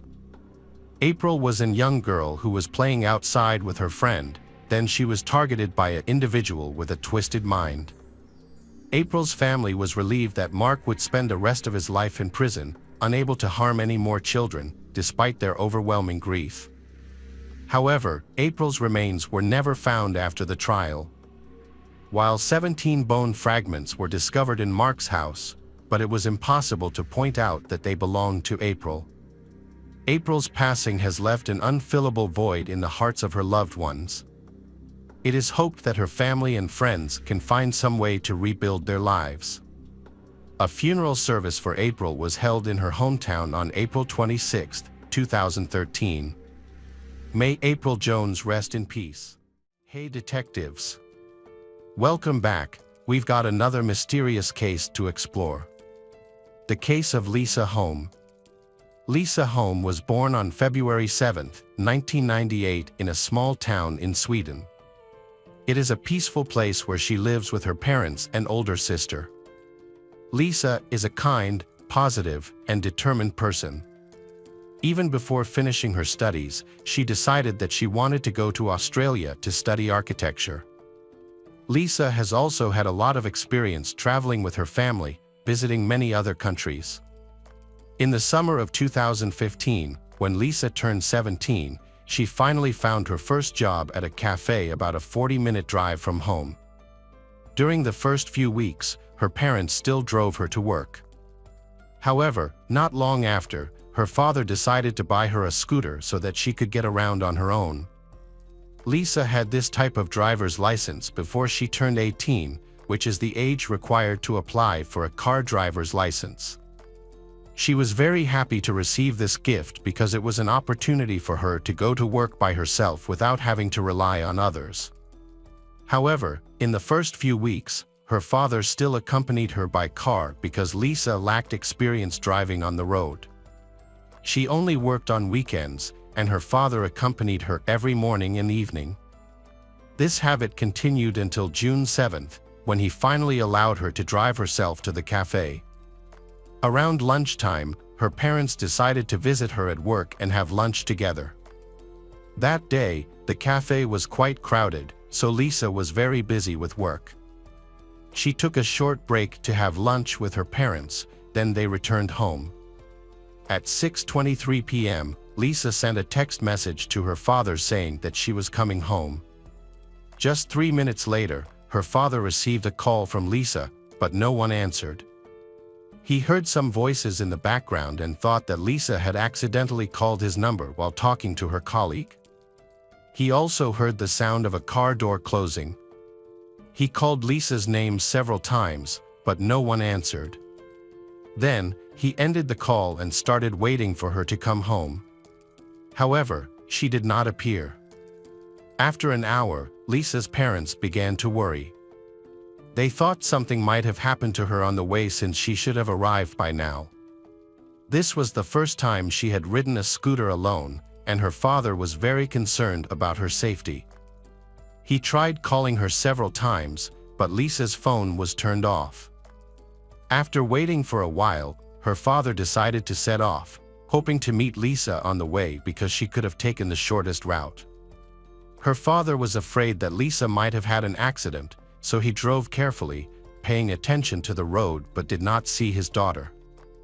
Finally, he went to the cafe but could not find Lisa. When he arrived at her workplace, he noticed that Lisa's scooter was parked in front of the building. At that moment, he panicked because he could not find his daughter despite having come all this way. When he saw her scooter, he immediately calmed down, thinking that maybe she was just late for work for some reason. However, there was no one in the cafe, and he noticed something else. Lisa's scooter key was still in the ignition, with a helmet dangling from the handle. These things made him believe that something was wrong with his daughter. She would never leave the key in the scooter while leaving it unattended in the parking lot. Meanwhile, Lisa's mother contacted the cafe owner, hoping to find clues about her daughter's whereabouts.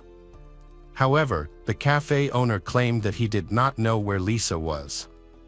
According to the cafe owner, Lisa had called the staff around 6 p.m. and they told her that they were closing the cafe. After the call from Lisa's mother, the cafe owner immediately got in his car and went to the cafe. On the way, the cafe owner also contacted four friends who lived nearby, asking them to help find Lisa. When the cafe owner arrived, they began searching both the cafe and the surrounding area. They hoped that Lisa might have decided to take the bus instead of the scooter. Lisa's mother and sister drove to the bus station in their town to check the schedule. Unfortunately, Lisa was not on the bus. Her family immediately contacted the police. It was dark. The police quickly expanded the search. The fact that Lisa's motorbike was left in the parking lot with the keys made them consider the possibility that Lisa had been kidnapped. Such incidents are quite rare in Sweden, especially in the remote rural area where she lived. Therefore, the police quickly mobilized teams with sniffer dogs, while other officers began knocking on doors near the cafe. When Lisa's classmates and friends learned about her missing, they shared information about the case on social media, hoping to attract more attention and find witnesses. The search went on all night but yielded no results. On Monday morning, the police department announced Lisa's missing to the public and asked anyone with information to come forward. At the same time, a man working in a warehouse across the street from the cafe found a motorcycle glove on the floor and reported it to the police. Detectives had checked the warehouse the night Lisa went missing but did not find the glove. They later showed the glove to Lisa's parents, who confirmed that it belonged to their daughter. This further strengthened the theory that Lisa had been kidnapped, and the police intensified their search efforts. By that time, news of Lisa's missing had captured the nation's attention, and hundreds of volunteers had joined the search. On Tuesday, the police received some alarming new leads. Volunteers searched the area around a dirt road a few hundred yards from the cafe. During the investigation of the crime scene, investigators collected several pieces of evidence related to Lisa, including a phone case, a receipt, a ticket, and a broken smartphone screen. They later found other parts of the smartphone, Lisa's ID card, and several other receipts scattered along the dirt road. This evidence made the police almost certain that Lisa had been kidnapped. They mobilized every available resource for the search, and the number of participants grew. The case became a major news topic in Sweden, and hundreds of volunteers from across the country joined the search. A local missing persons organization also joined the effort. The scale of the search for Lisa became the largest in the country's modern history, with more than 1,000 people involved in total. The police received numerous calls from people with information about Lisa's missing. One woman reported that before Lisa went missing, she had gone jogging. While she was jogging, a man standing next to his car stopped her and asked for directions to a city she had never heard of. He spoke to her in English. She tried to give him directions using Google Maps, but he asked her to get in his car and show him the way using his navigation device. The woman found this request suspicious, so she refused and continued walking. She also told the police that she believed she had seen the man among the workers repairing a warehouse across from the cafe. Lisa's co-workers shared a testimony with the police. On the day of her missing, a witness noticed two men standing across from the coffee shop, looking in the direction of where she worked. The witness didn't think much of it at the time, but after Lisa went missing, they decided to share it with the police.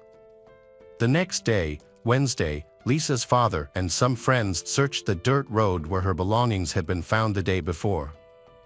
When they went a little further, they found Lisa's driver's license and house keys. This suggested that Lisa may have been abducted and forced to leave the coffee shop via this road. Her kidnapper may have thrown her belongings out of the car or other vehicle they used to abduct her. Police and volunteers focused their efforts in this area, but no other items were found. That evening, a friend of Lisa's father was returning home from his search. As he passed the coffee shop, he noticed that the police had left the warehouse where Lisa's gloves were found. The man decided to go inside the coffee shop to look for any other clues. This time, he used his car's flashlight to walk around the premises since it was dark. While there, he noticed a shiny object lying on the floor. Upon closer inspection, he realized it was a pair of women's earrings. The man later reported this to the police, who showed the earrings to Lisa's parents. They confirmed that the jewelry belonged to their daughter. The police then sealed off the shed and conducted a more thorough inspection. The lead detective explained that on the first day of the search for Lisa, the priority was to find her, so the shed had not been fully inspected, and they may have missed small items such as earrings. After conducting an in-depth investigation, forensic experts and sniffer dogs were called in. They discovered a remarkable piece of evidence hidden behind a wall, which was traces of human feces. Although it seemed unrelated to the case, forensic experts developed an hypothesis regarding it. When criminals commit serious and horrifying crimes, their bodies secrete a large amount of adrenaline, which can lead them to be unable to control their urge to urinate. This often happens to murderers, who frequently urinate before or during the crime. Based on the discovery of Lisa's gloves and earrings in the warehouse area, the police hypothesized that if she had been kidnapped, the perpetrator might have dragged her into this building. Therefore, detectives did not rule out the possibility that the kidnapper may have consumed a large amount of adrenaline, leading to an inability to control himself and necessitating urination at the scene. Consequently, fecal samples were taken and sent for DNA analysis. On Friday, the search area was expanded, and volunteers went to a farm about 3.2 kilometers from the cafe.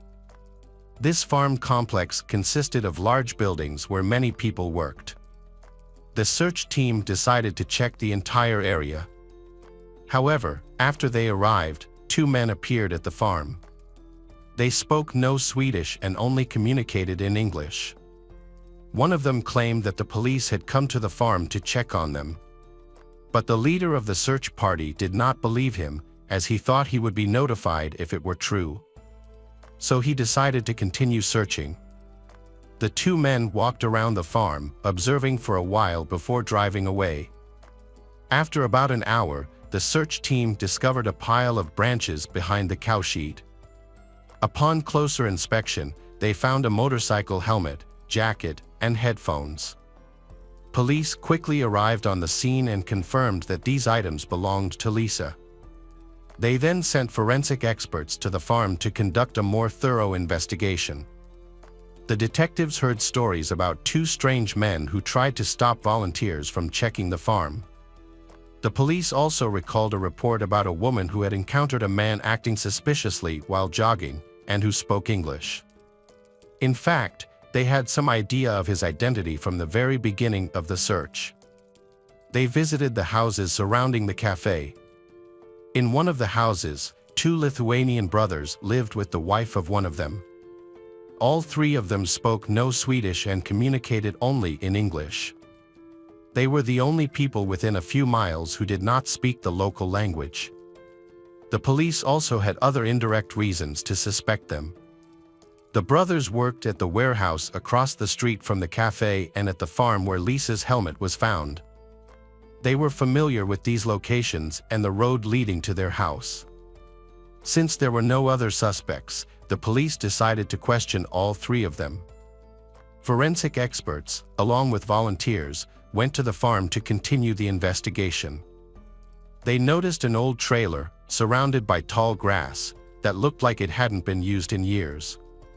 However, the grass around the door was flattened, indicating that something had been there recently.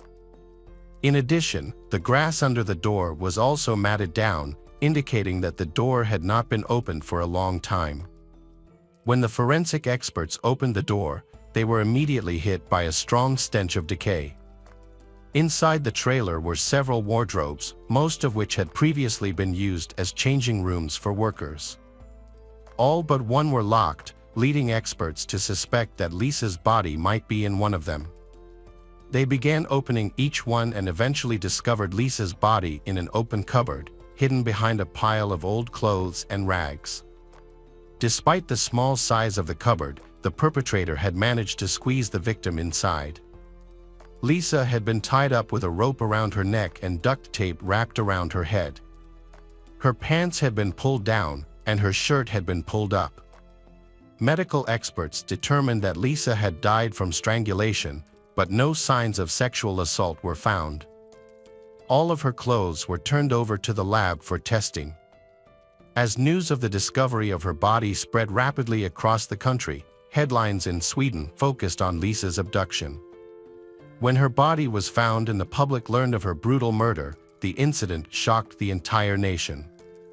Since such crimes are extremely rare in Sweden, everyone was taken aback that someone could commit such a brutal act. On the same day her body was discovered, something unusual and quite strange happened. A YouTube user came across a video posted 13 days before the murder, titled 13, which had a countdown timer. The most disturbing detail was that the name of the channel that posted the video was Lisa.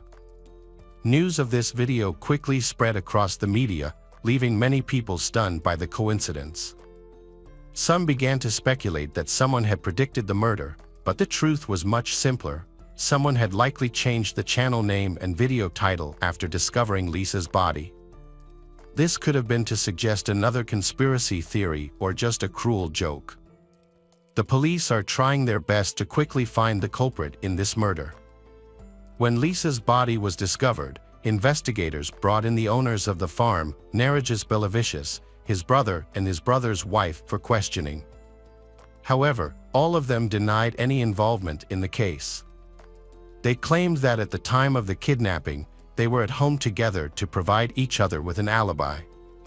According to their story, Narigis was sleeping in his room while his wife was preparing dinner and Narigis' brother was on the computer. Around 8 p.m., Narigis woke up and went to the gas station to buy pizza and cigarettes. The police had some doubts about the testimony of them, as they might have been protecting each other. Although the police collected their DNA samples, investigators still did not find direct evidence linking them to the murder case. Forensic experts worked diligently at relevant locations, such as the barn and the farm, using all available resources and manpower, and their efforts finally paid off. In the barn area, there was a small room resembling an office, with a large window overlooking the cafe. When examining this room, experts discovered 15 different male semen stains on the wall and floor near the window. This suggested that someone had stood there, observing the cafe staff, including Lisa. The collected semen samples were promptly sent to the laboratory, where experts extracted DNA profiles from these samples. The results of the DNA analysis showed that all 15 semen traces matched the DNA of Narigis. Additionally, fecal samples found in the barn also matched his DNA. In the adjacent room, which had previously been used to store cow's milk, forensic experts found a pipe about 2 feet above the floor, covered in a thick layer of dust except for a small strip. The size of the strip matched the rope used to strangle Lisa. Blood was found on the pipe, and DNA analysis confirmed that the blood belonged to Narigis. On the floor near the pipe, they also found a piece of rope that matched the one on the pipe. Experts conducted tests and identified 2 DNA samples, Lisa's and Narigis's. This was an important step in the police investigation. They had connected the suspect to the rope used to kill the victim. Additionally, a strand of Lisa's hair was found in the room. Another crucial piece of evidence was Narigis's DNA found on her jacket. Based on this evidence, the police believed that Lisa had been murdered there. Police pieced together a similar sequence of events. Narigis had been observing the cafe for some time, and when Lisa was alone in the parking lot, he approached her. Based on the jogger's account, he may have pretended to ask Lisa for directions to a certain city or used some other tactic to trick her. Narigis may have then lured Lisa into his car to enter a route into the GPS system. Since Lisa was a kind person who always tried to help others, she may have agreed. Once she was in the car, the perpetrator covered her mouth and drove to a secluded place. At the scene, the perpetrator tied a rope around the victim's neck and hung her from a pipe. According to doctors, this action may have excited the perpetrator so much that he experienced an adrenaline rush, causing him to defecate on the spot. After the victim died, he placed Lisa's body in his car and drove to the farm, throwing her belongings out the window on the way. He hid the victim's body in the trailer's storage locker and covered it with old clothes. The entire process took less than an hour. Despite the overwhelming evidence, he maintained his innocence. His wife and brother were not involved and were released. They quickly left Sweden and returned to Lithuania. Preparations for the trial were intense. Neregius claimed that he had worked in that warehouse for a long time, so his DNA could have been present due to his work. Additionally, he had alibis from his wife and brother, although there were doubts about the reliability of both sources in court. This could work in his favor, although many uncertainties remained. However, the presence of Neregius's DNA on the victim's clothes could only be explained by his direct contact with her on the day of the murder. Furthermore, the police also found a witness who saw Neregius's car near the cafe just before and after Lisa's abduction. According to the witness, the car had traveled several times on the road between the cafe and the farm at a time when Neregius was believed to be asleep at home, according to his brother and his wife. After months of investigation, experts used the most advanced equipment to examine all the collected evidence. They found traces of Neregius's DNA on most of Lisa's clothing, including inside her underwear. With public interest piqued, the investigators continued to search for more clues that could influence the proceedings and strengthen Neregius's connection to the case. They traveled to Lithuania to speak with his wife and his brother again. The woman maintained that he had not left the house between 6 p.m. and 8 p.m., but when his brother was questioned, the detectives quickly obtained the information they wanted. After presenting the man with all the evidence against his brother and the details of what he had done to the 17-year-old girl, the man decided to cooperate with the police. He claimed that Neregius was not home that night, returning only around 7:30 p.m. He looked dirty and immediately washed all his clothes. As the police began questioning all the residents and visiting their homes, Neregius whispered to his brother to tell the police that he had been home during that time. Neregius later explained that he was afraid of being charged with a crime he did not commit, as he was an immigrant and had no alibi at the time of the abduction. The brother truly believed his cousin was innocent, but after hearing all the evidence, he realized that his initial thoughts might have been incorrect. Lisa's funeral took place just a month after her murder. The church where the funeral was held could only accommodate 130 people, but many more came to say goodbye to her. The organizers decided to set up extra chairs and screens outside so that everyone could watch the ceremony. The trial began 4 months after the murder and once again attracted national attention, placing everyone involved under a great deal of pressure. Neregius's lawyer claimed that his client's DNA could have been found on the victim's clothes because he had worked in the barn. However, the prosecutor argued that this explanation did not make sense, especially concerning Lisa's underwear. The only way the suspect's DNA could have ended up there would be if he had touched the victim's underwear. The lawyer was unable to produce any concrete evidence to prove his client's innocence. Instead, he theorized that the real killer was Neregius's brother. According to this theory, the brother took multiple samples of Neregius's DNA and deliberately left them on the victim's body and at the crime scene to confuse the case. But this defense was quickly dismissed. The trial lasted a month, and Neregius was convicted of murder and sentenced to life in a high-security prison. Although in Sweden, this prison offers the same amenities as a 3-star hotel. The lawyer appealed but was rejected. In early 2017, Neregius himself applied to be transferred to a prison in his home country of Lithuania for reasons that remain unclear. Lithuanian prisons are significantly worse than those in Sweden. Yet the court still accepted the defendant's request. After all, providing comfortable conditions of detention cost Swedish taxpayers hundreds of dollars per day per prisoner. That same year, Neregius appealed to the Lithuanian court, and his sentence was reduced from life to 15 years. However, his joy was short-lived. A few weeks later, the court overturned the decision, and Neregius was once again sentenced to life in prison, with no chance of returning to a comfortable cell in Sweden. 5 years later, In August 2022, Narigis was transferred to a prison in Lithuania. While other prisoners were being moved to another ward, one of them attacked and seriously injured Narigis, leading to his death on the way to the hospital. As for the suspect's wife, her involvement in the case has not been completely ruled out. The police stressed that it was almost impossible for her to be directly involved in the kidnapping or murder. If that were the case, experts would have found her DNA on the victim's clothes or belongings. However, it cannot be ruled out that she knew about Narigis's crime and tried to help him escape punishment by providing a false alibi. Narigis's brother also raised questions.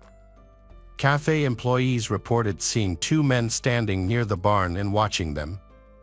Assuming that one of them was Narigis himself, the other man could have been his brother. However, the man's DNA was not found in the barn or on Lisa's clothes, making it unlikely that he was involved in the murder.